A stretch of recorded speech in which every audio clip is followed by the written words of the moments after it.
اكو بعض الشباب المدرسين بالمعاهد الاهليه او الحكوميه، خليك تسمع وزاره التربيه مو نايمه، ما يصير. هذا الجيل امانه عندكم. وزاره التربيه والتعليم لازم تربيه وتعليم، مو فوضى بالشارع. يعني بعض اساتذه احدد بالمعاهد الاهليه او الحكوميه، المدارس الحكوميه، تشوف يفتح كاميرا او يفتح لايف ويا الطالبات، بنات مراهقات.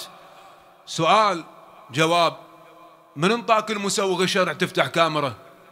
هاي البنت عندها اب ولا لا؟ نعم. عندها اخ ولا لا؟ نعم عندها اخ. هاي عندها ابن عم وعندها ابن خال.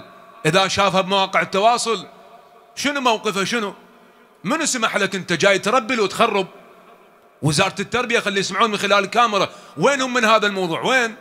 لا، والمرتدة مو هنا يتمازح معاهن فريعان الشبابهن مراهقات. هسه الدنيا ضحكت لهن. ايه ممكن ان ترتمي في احضان الشيطان، واحنا ما عزنا مشاكل بالشارع وتنشرها على مواقع التواصل. من يسمح لك اولا تصور، ثانيا تنشر؟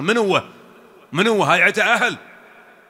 وثانيا المرتدة اللي اقوى من هاي بالفرصة يقرأ لهن شعر غزل. هي التربية عينتك تقرأ شعر غزل للبنات المراهقات حتى تنسق وياهن؟ لو قالت لك بابا علمهن ياهو منهن. مو صحيح هذا المنطق اللي بالشارع.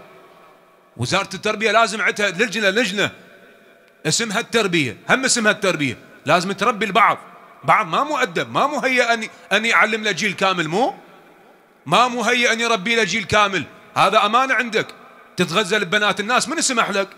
تسوي حركات مع الصبيان، من سمح لك؟ تنزل نفسك، من سمح لك؟ هذا الموضوع يجب أن يصل.